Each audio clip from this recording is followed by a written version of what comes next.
अरावली की शांत पहाड़ियों में सुबह का सूरज उग रहा था। सुनहरी रोशनी में मेवाड़ का शाही महल चमक रहा था। यहीं रहते थे भारतीय इतिहास के सबसे वीर, सबसे स्वाभिमानी योद्धा महाराणा प्रताप।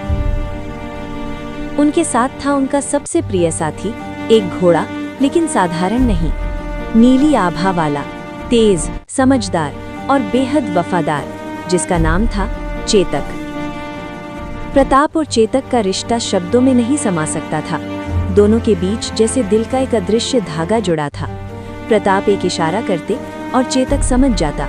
युद्ध हो या सफर, चेतक हमेशा प्रताप के साथ खड़ा रहता। लेकिन एक दिन वो क्षण आया जब मेवाड़ को मुगल सेना का सामना करना था, और इतिहास ने जिसे याद रखा वो था हल्दी घाटी का युद्ध।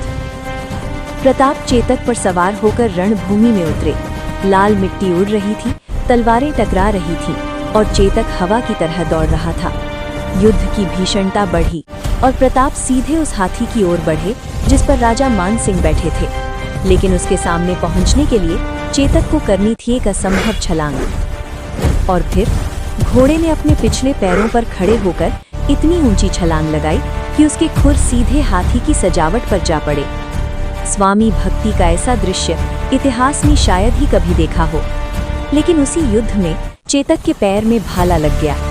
खून बह रहा था, दर्द असहनीय था, पर चेतक रुका नहीं, क्योंकि उसकी पीठ पर बैठे थे महाराणा प्रताप। चेतक ने प्रताप को बचाने का निश्चय कर लिया था, और घायल होने के बावजूद वो पहाड़ों की ओर दौड़ता रहा, हवा से तेज, दर्द से भी तेज। फिर सामने आई एक गहरी खाई।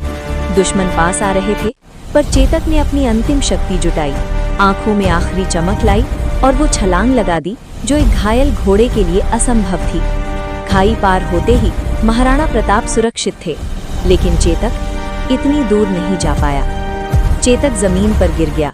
धीरे धीरे उसकी सांसें थमने लगी। प्रताप उसके पास बैठे थे, चेतक का सिर अपनी गोद में लिए, आंखों में गहरा दर्द, लेकिन दिल में अपार गर्व।